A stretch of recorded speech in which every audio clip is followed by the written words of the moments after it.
Hi, everyone. Welcome. Welcome to another Q&A. We've got Brandy in the house, uh, looking after all your chats, and love to see so many people already here. We've got people from Germany and Texas and Ohio and Fort Worth and Kentucky, Minnesota, California, Vermont. Welcome.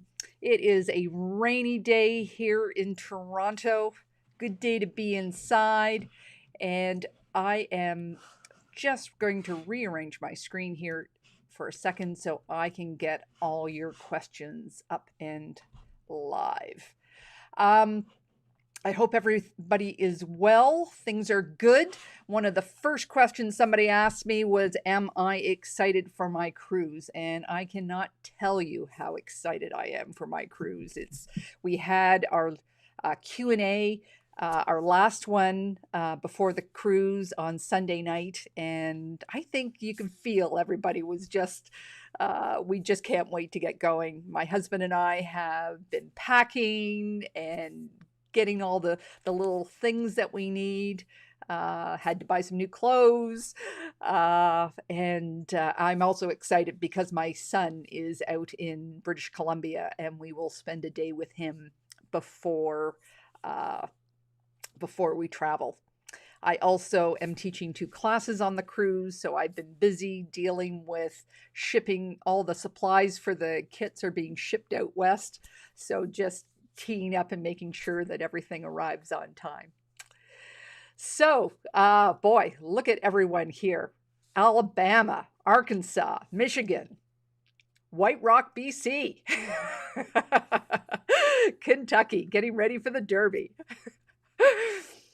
Oh boy, look at everyone. Just so glad you are all here. Oh, Ingrid from Venezuela. We are just trying out this new time slot just an hour later, just to see whether this is a better time slot for people on the East Coast. I think some people will be finished um, with dinner, and on the West Coast, maybe some people are just home from work and they can show up. I know I just talked to Angie in Australia a second ago, and she's up. I'm not sure what time of day it is there, but and I think it's just a little too late for our friends in the UK and South Africa. So sorry, maybe next time. Oh, Pauline's from Scotland here. She stayed up. Glad you could make it, Pauline. So, oh yeah. Oh, thank you. Thank you for wishing the good wishes for my trip. I really am looking forward to it. Um, Rhonda Glover Schnellen, I hope I pronounced your last name right, has asked me, how do I find all these wonderful people for my interview series, Karen's Quilt Circle? Well, thank you. I'm glad you like them. I'm glad you think they're as amazing as I do. Um, I I don't think I've done one. Every single interviewee has inspired me in some way to do something special or shift my thinking with quilting or just appreciate parts of quilting more. And I'm just so glad to hear that um, that is you get the same value from it that I do. Um, I get them from all over. Some of them are questions that I have. For instance, my next guest will be Kina Tangi Dorsey from California. And I did a deep dive last year on African prints and how to use them and everything. And she knows how to use them and she teaches classes on it. So um, then Elaine Simon. I actually I lectured at her guild, and within the Q&A, I found out that she had this business doing t-shirt quilts, and I know that that is a popular thing amongst my viewers, so I grabbed her and brought her on. You don't need to be famous. You just have to have something that I think will inspire my viewers.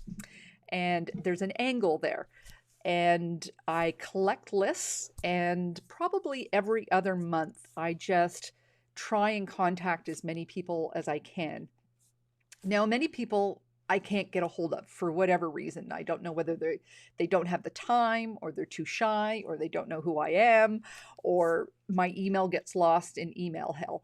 Uh, I know I've been trying to get a hold of the Quilting Marine for over a year, and just the email that I have just doesn't seem to be working or connecting with them because I'm not getting any response. Um, and then sometimes they just come to you. Um, I was listening to a podcast called Haptic and Hue the other day, and she's done her own deep dive into textiles, and I've grabbed a couple of people that have from her podcast that I want to do a deeper dive on. Um, there's articles in magazines like Hawaiian Quilts. I've got Sissy Siro from Hawaii coming on the show in June talking about Hawaiian quilts. So it's always a constant feed. I've had a couple of people actually present themselves. I've had a couple of people volunteer other people. And again, it's what is that value that you, the viewer, and myself are going to get from hearing their story. So that's how they're evaluated. Okay.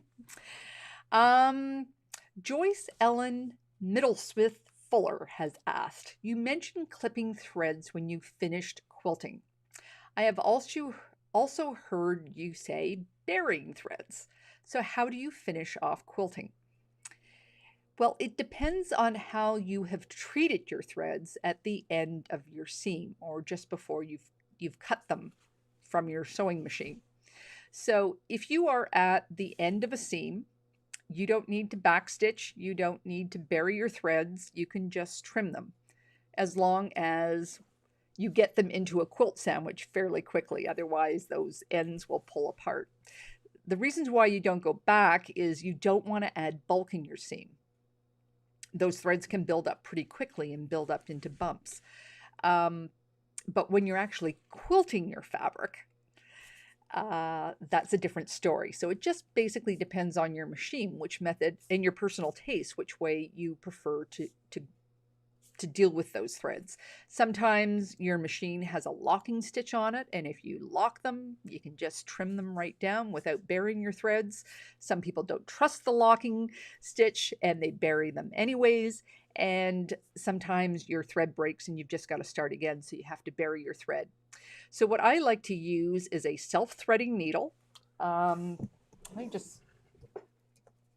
self-threading needle. If I hold up the needle, you won't see it. So let me just draw it for you. It looks kind of like this. And often there's a hole right here.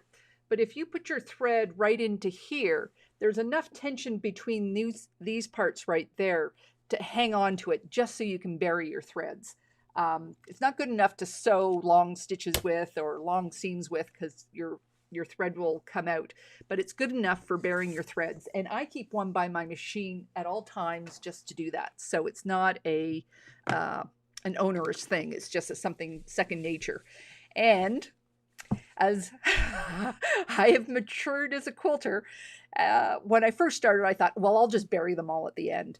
And I realized when I finish quilting, I am tired and exhausted and I want the project to be done, and I'm less inclined to do that step of burying. So now I try to bury them as I go along. It only takes a second, and you're much more likely to do them if you do them as you go along. So keep that pin right by your machine.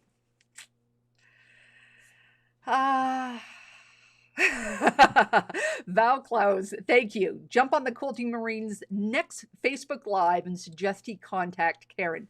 Thank you.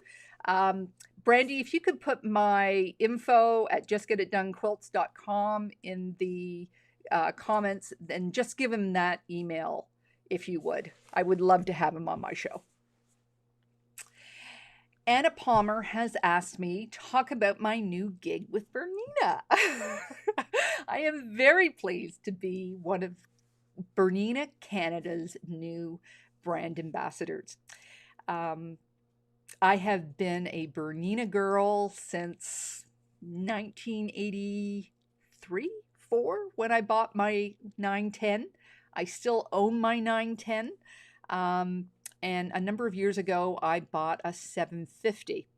Now, being a brand ambassador means I get a new machine to try out, and I was quite happy that uh, I will receive one with an embroidery attachment because I have been wanting to try embroidery. I see the beautiful work that people do.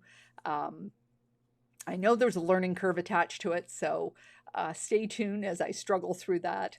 And for me, it also means I will be connected with other ambassadors and a knowledge base of both people and resources at Bernina to just dive into more quilting skills and more community. So, and of course, I'm going to share that all with you. So, uh, yeah. Yes, there's a big. Somebody just mentioned that they had problems with their self threading needles. I once bought a pack. I think I bought a pack of 6, and I think 5 of them were duds. And then I bought another pack of 12, and I would say 3 of them were duds. They can be tricky, and that's just from the plating process. Um, After they cut the stainless steel, then they do something to it, and if it's not trimmed well in that niche, um, uh, it can be kind of hard to get that thread through. Oh, Lynn, thank you very much. I appreciate that. I'll have a glass of wine on you. Thank you. um, Julie Morrison has asked, what is more secure for hand stitching, small running stitches or back stitches? Back stitches is used in hand stitching when you're making garments. Um, and you don't have to necessarily do it all the time, but that's good to do when you have a lot of stress on some seams. In quilting, you just need to do a straight running stitch. I've never heard of anybody doing a back stitch on regular seams. Again, it adds bulk to your seam. That's one reason why you don't do it. And truly, it's just not stressed that much that you need that extra thread in your seam. Yeah. Christina Ting has asked, will I be blogging from my Alaskan cruise? I am going to try. Uh, there's a different rhythm to making a travel vlog than there is to making a regular weekly vlog. I should say a regular weekly video. My weekly videos are fairly scripted and tight, just to get them condensed into the smallest space possible. Where a vlog is a little bit more free form, it's out in public, you're walking around with a selfie stick, and I don't quite have that skill, but I'm going to give it a try. So I'm bringing along some equipment, bringing along my GoPro, and I've got one of the problems that I've had with filming from my cell phone before is poor quality. But I now have, I've purchased a mic that I hope will solve the sound problem. And I've also got a secondary set. So I'm hoping that some of the people that are on the cruise can be part of the vlog too. So high hopes. And I have a new editor. I'm not sure if I mentioned that in my last Q&A. Charlene went on to other things, and I was lucky enough to get Nicole on hand. And I will be sending her the footage, and she'll be putting together the videos. So hopefully all will be well. There's a lot of moving pieces. A lot of things can go wrong, but we're keeping our fingers crossed that we can do it.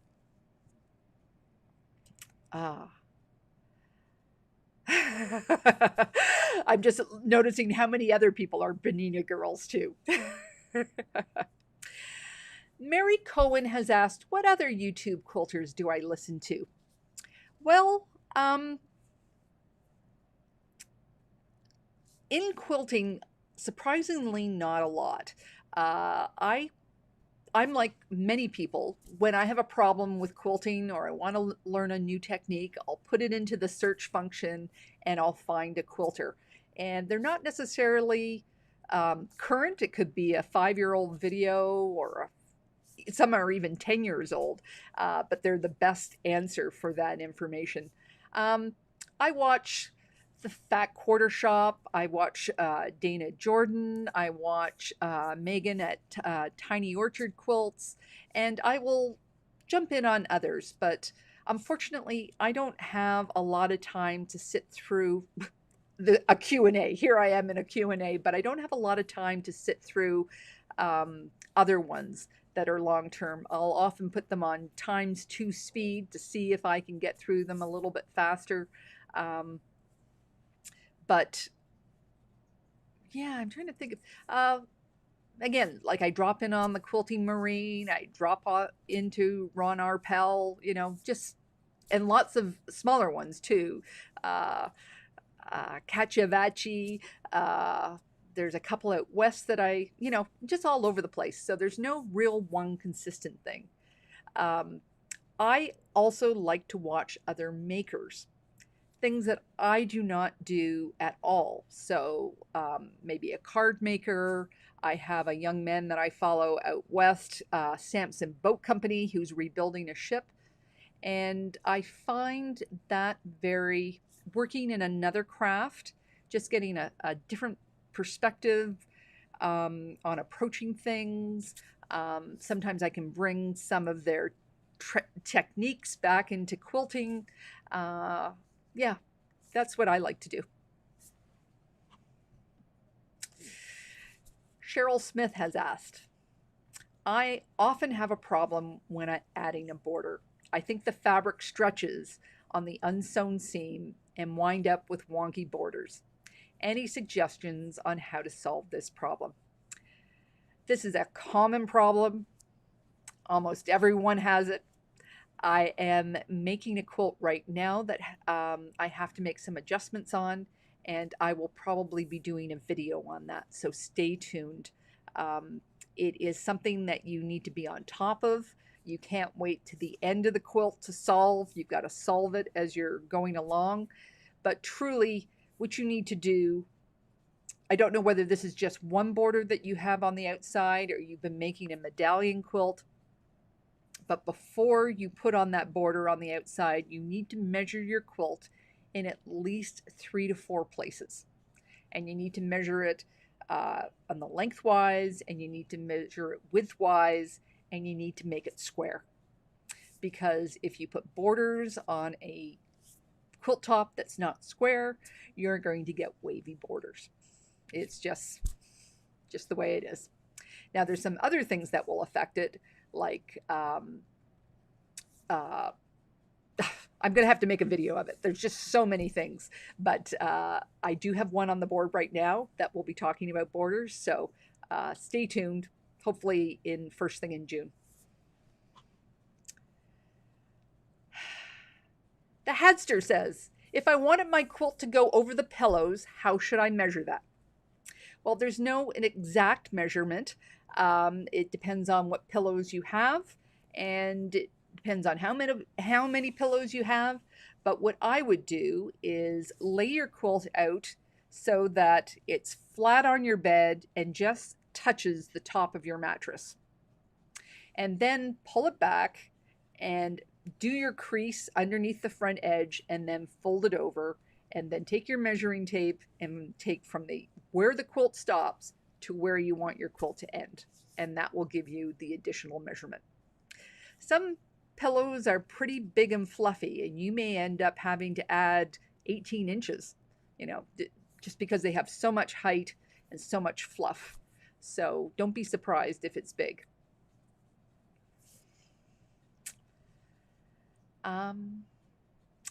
Marq has asked, when using glue for the hexes, do I need to also base the back? No, you do one or the other. Just one or the other. Simple answer. That was an easy one. Oh boy, I've actually stalled on my big hexie quilt. I've got to get that back up and running. Tamara Tatro has asked, she's looking to buy a quilt machine. Any suggestions? I will be doing a video on how to buy what to look for in a quilt, I should say, in a sewing machine. Um, Coming up, it's in the roster either June or July. It's not going to be brand specific, it's just going to be what you need to be looking for in a quilt, in a sewing machine. Here I've committed to 2 videos already. Sue has asked, can you tell me what causes the bottom thread to show on top when I am using 2 different colored threads? So that's involved with tension. And tension can be affected by a number of different things: the thickness of your fabric, the thickness of your thread, the thickness of your needle. If your bottom thread and your top thread have different sizes. So you need to play around with your tension knob. You need to just take some scrap pieces of fabric and just sew a straight line and just play around with your tension dial. Turn it up, turn it down, and find where's that point where they meet in the middle. That is right in the middle of your seam. And if that's still not working very well, you might try changing your needle, changing it up, changing it down. You might check to see whether your threads are a similar weight, because you can still sew with threads of 2 different weights, but if you're having difficulty balancing it, you may want to try 2 of a similar weight. But it's a tension issue, so play with your tension dial. That will do it.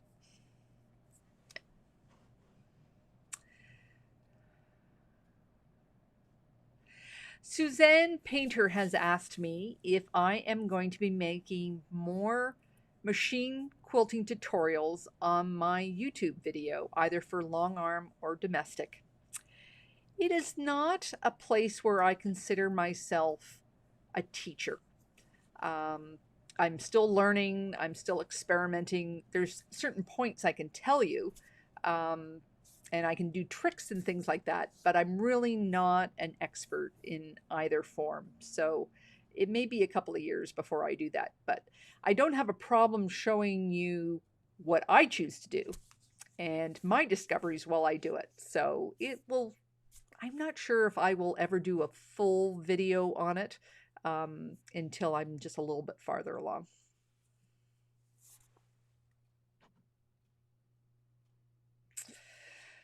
Romy W., where can I donate quilts to Ukrainian refugees? I know that depends on where you are. In Toronto, there is a Facebook group for donations for the Ukrainian refugees. Not sure if you're in Toronto, but I'm sure there's one in your neighborhood. So take a look online and you'll find a local one that you can do it for. I know that they're appreciated when they get them.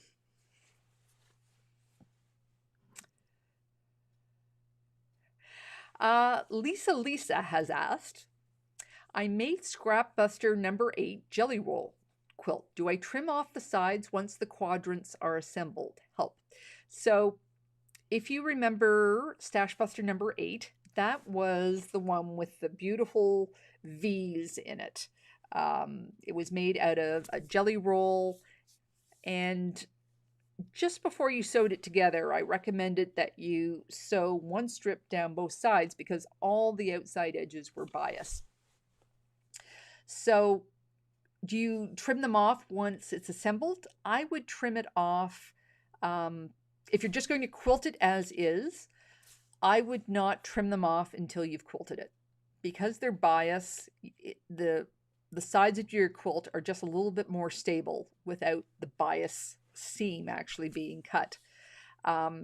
If you're putting on borders, I would trim them off after you put on the borders. Again, just to keep it a little bit more stable, but definitely trim them off before you put the binding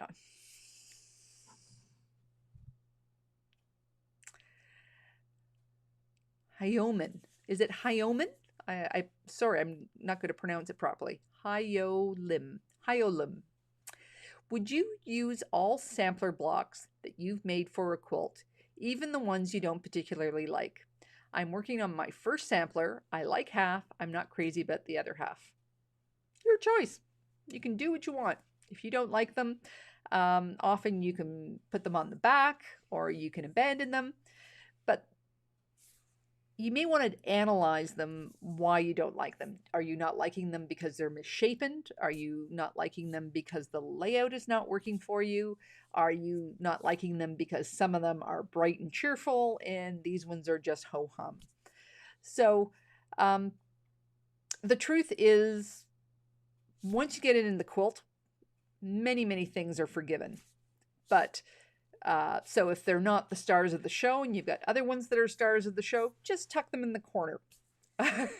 Often my strategy is to put them at the bottom corners where no one will see them. If they're misshapen, I would just square them up and still use them. I have a quilt on my bed that has, I think out of the thousands of points, there might be 2 that are perfect on it. It still works. Nobody sees that the points aren't matching up from a distance away. But if they just make you uncomfortable, use them on the back. Just use them in the back. So, hello. So, Becca, glad to see you there. You just kind of snuck in there. Glad to see you here. Diana Walker has asked, is there a time when fabric is too old to use? I think there's a time when fabric should not be used because of age, but I don't think it's a hard science, like because it's 100 years old, you shouldn't use it. It depends on the care and the shape that it's been in. I mean, a 1-year-old fabric that's been sitting in a musty basement is not worthy of using, but a fabric that's 50 years old that's been kept pristine in tissue paper in a cupboard is fine to use. There is some drying out. There is some delicacy that happens with older fabric, but then you just choose what project you want to put it in. But if it has memories and it's a small scrap, I don't think you should be worried so much about age. I had a quilt top that I did last year that I think it was 30 years old, but the fabrics in it were likely even older, maybe 60 years old. And you could see there was a lot of delicacy in the edges of the blocks that weren't finished. And I had to be very careful with it. There was no doubt about it. I had to be careful with it. But now it's in a quilt and it's bound. It's a lot less fragile than it was. So it just depends on where it is and what condition it's been in.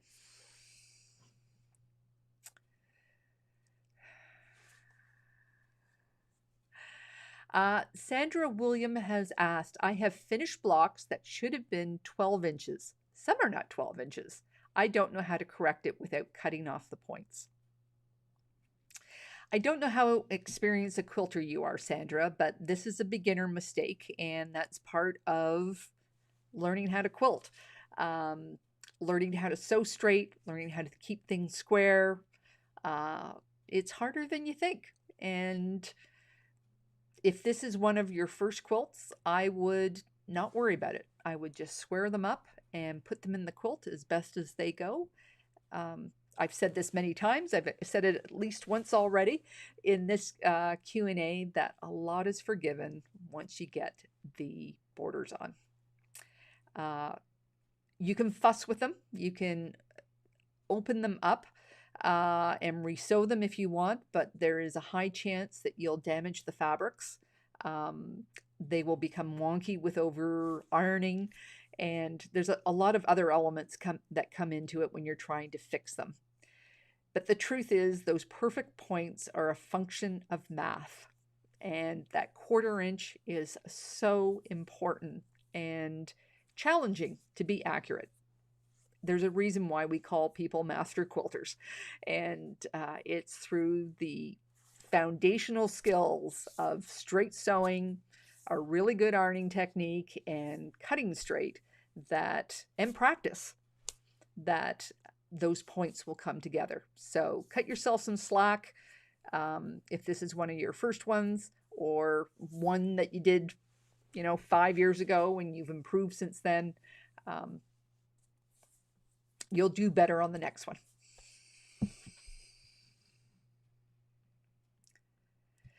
Teresa Batke, I think. How do you determine the best batting for a lap quilt? It comes down to, what do you think they're going to be used for? So a lap quilt goes on a lap. Likely, it might be in a wheelchair, it might be in a armchair, but if it's a lap quilt, there's chances that activities will be happening on top of that quilt, whether you'll be eating or you'll be handling things. But let's face it, laps collect things. So you want your quilt to be washable. So I would go with either a cotton or a polyester, just because you're probably going to end up washing it. Not only will things fall on the lap, but the edges of the bottom will be on the ground. And I would just go with something that's washable. It'll be warm, either one. And truly, on a lap quilt, you're just looking for keeping the cold out. You're not looking for minus 40 degrees. So it's not going to be a lot between the different types of batting. Yeah. Oh boy, lots of chatting going on in the chat. I just love it when you guys chat with each other and answer each other's questions and support each other. It's just wonderful. Just wonderful. Brandy tells me about all this great stuff that's happening in it all the time. Unfortunately, so many of the questions go by so fast, I have to look at it at the end. Somebody saying, can't wait for the Hawaiian quilts. My daughter is graduating from the University of Manoa and would love to make a Hawaiian quilt. Yippee. I would actually like to do a vacation in Hawaii, like a retreat in Hawaii, and learn how to make Hawaiian quilts. If anybody's interested, put that in the in the chat and joining me, because they are just stunning. Like, the more I look at them, and the diversity of the color, the two colorways, the strong contrast and the not so strong contrast, but just that repeating and the symmetry. I'm speaking to the CQA tomorrow night about symmetry and just the delight that your brain feels when it sees it. And those Hawaiian quilts just check a lot of boxes. Lisa has asked, what's the best way to make a teardrop shape in your block? Ooh. Well, there's a couple of different ways. You could do that with reverse applique. You could do that with raw edge applique.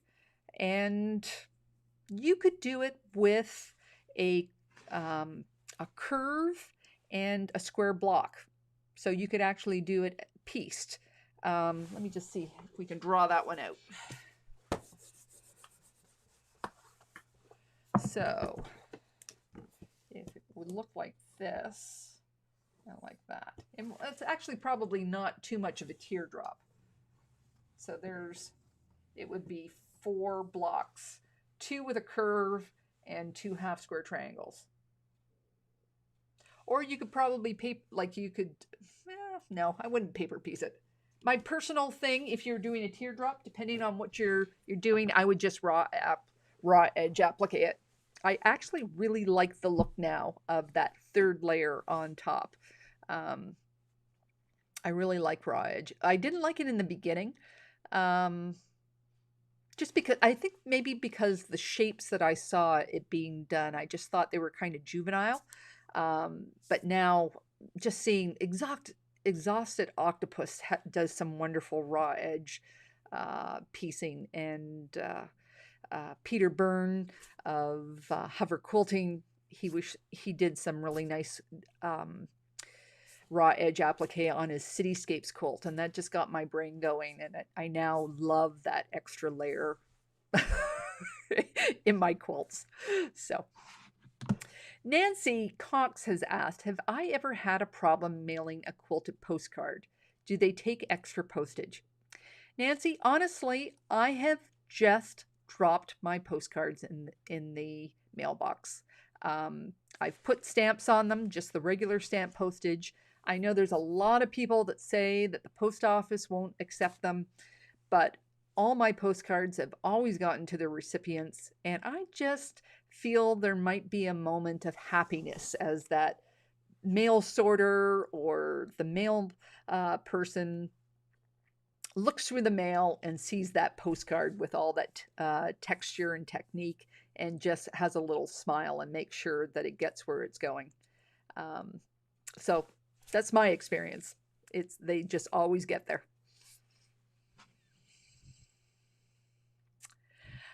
Robin Hill said, I found a quilt my grandma made in the 1930s. It needs repairing. I noticed the material is degrading, but the thread is not. She tied the quilt. How can you repair this? That's a little bit more than a Q&A can cover. There's different techniques. I'm not an expert on quilt restoration. In fact, I've never, other than a couple of pieces on a couple of quilts where there were holes, I've really not done any large-scale restoration of a quilt. And I think you may need to look into that with somebody that does. I know that there are lots of people that do that. It is painstaking, it is time-consuming, and labor of love to do so. I know there's some other things that you can do with the quilt too. So don't feel that you have to restore the whole quilt if this is not in your wheelhouse. You can take that quilt and take the good parts of it and just live with that size of the quilt. I referred to Elaine Simon. She does quilt restoration as well. And she mentioned in our interview, there is a picture where she just took the quilt, the one piece of the quilt that really was worth anything. The rest of it had degraded too much. The batting, the backing, and everything had deteriorated so much. And she just squared it up, put a beautiful little border on it, and framed it. And it was gorgeous. It was absolutely gorgeous. So there's other options available than restoring a whole quilt. Now, another thing you could do is you could take a part of the quilt that's good and add to it, like just add extra pieces on the side. And I have, for a friend, she gave me a quilt and she asked me to cut it into a couple of pieces, and each piece was given to a granddaughter as baby quilts, like it had deteriorated and it was just the small pieces left over. So there's other options available than restoring the whole thing, but find a restorer because you are going to need to get up close and personal with the restoration process, and it's going to take time. Yeah.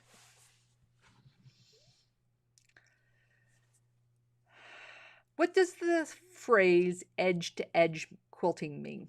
It basically means that the pattern that you're doing on one side of you start doing it and you're taking it right over to the other side.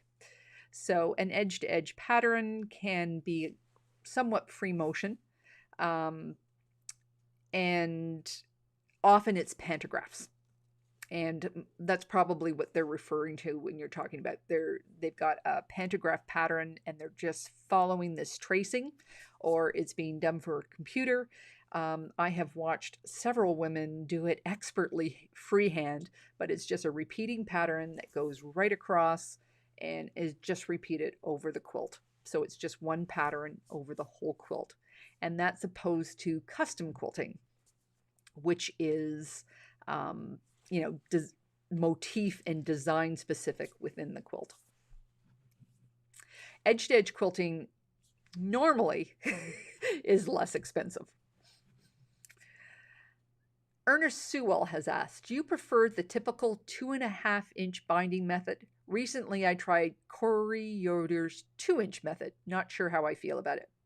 Well, I have a whole binding series about quilting, putting on your binding, and the part two was on narrow and wide binding.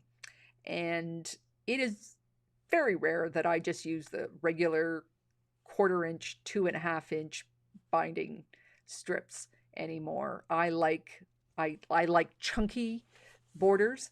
I just finished off my 100 Days 100 Blocks quilt, and I put a 1/2 inch border on it, which meant I used 3-inch binding. Um, and I have even gone down to 1/8 because sometimes you just want a little smidgen of color there. So this week's video is on making uh, your own quilting libraries. And one library that I suggest is making a library of binding, what widths you like to play with. So, and experimenting with the width of the actual binding tape as well, because sometimes you want a snug feel and sometimes you want a loose feel. So that'll be part of it. So Brandy tells me we're at the 40-minute mark. So holy mackerel, time flies when you're having fun. Holy mackerel, that's good. Karen just arrived from Nevada. Glad you were able to make it. So Jean Borowski has asked, will a long armor accept my quilt top if the seams are not flat as they should be? Well, different long armors have different skill levels, and some long armors will accept it as a challenge because they can do just miracles with bulky, wavy quilt tops. And other long armors are not. So just because one person refuses it doesn't mean that there's no quilter out there that will refuse it. And they deal with quilters of all different skill levels, and a beginner quilt is rarely flat. So there are strategies to help it be flat. They do it with soup cans and various things just to try and move around the bulk.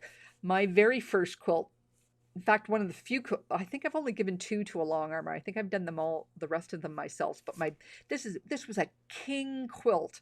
It was on point, and the back was improv on point. And somehow it was a piece back. It was my first after quilt, and somehow she made it all work. Like the genius that was involved. If Susan, anybody knows Susan Terran in down on the escarpment, and you see her, tell her how impressed I still am with how this quilt was made. Now, she did a big loopy pantograph on it, but they have skills. And as I say, there are beginner long armors and there's more experienced long armors. So just because one refuses it doesn't mean all of them will. And last one, have you picked my fabric for this year's 100 Days 100 Blocks? No, not yet for this year's. I've got a couple of ideas going through my head. I think I'm going to try and do something that's not in my wheelhouse this year. Instead of doing something that just kind of flows, I'm going to try and get outside my comfort zone. And there's a couple of ideas that I have. There were some stunning quilts that were done last year, just stunning quilts. And I'm just going to try and see. I'm thinking of maybe doing those pure hues with white and black. Now, you know, I never use white and black. So it's sort of with that very modern art style, and just maybe even add some raw edge applique on top. So yeah, I think that may be the one that will win. But you know, somebody may show me another set of fabrics and I'll get sucked into that direction. But that's the way I think I'm going to go right now. Yeah. And let me just, because I have not done a newsletter for 2 months, holy mackerel, somebody sent me an email this week and I went, 2 months? It has just been busy. Um, and unfortunately, sometimes I just don't have the bandwidth to do uh, uh, a newsletter. If I am stressed or I've got too much on my plate, unfortunately, Instagram and the newsletter are the two places that I cut back first. So let me just show you some of the things that have been going on. So um, I managed to gift my son. I got it done just in time. I think I was putting the binding on at 1 o'clock in the morning, but I finally finished my first 100 days, 100 blocks quilt. Uh, this you would have seen in my video. I think it's this one. Oh, nope, not that one. It was on this one, this video, to sash or not to sash. So that was the story of that. And I put Tula Pink's line work, uh, cotton sateen on the back. My son likes a cool quilt, and so far so good. He likes lots of color. He's always been very color oriented, so I'm really quite pleased. He says he likes it. he says he likes it. Keep my fingers crossed. Um, what else? I've already said we had our last Alaskan cruise Q&A the other day. I think it's probably too late if anybody's interested to go on it this year, but stay tuned for what we're going to do next year. I did a video on fraying fabrics, and this quilt that's in front is actually the one with the borders on it that I've just got to make some minor adjustments on. It was a traveling quilt, so many hands touched this quilt, so that's what I'll do my border video with. Then I did to sash or not to sash.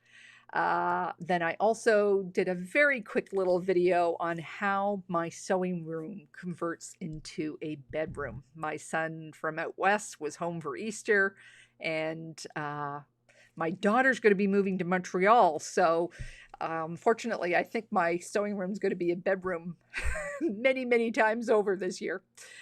And then, of course, last video was about quilt sizes, and there is a handout in this one, a free handout on what size your quilt should be if it's going to fit on a bed with a particular drape on it.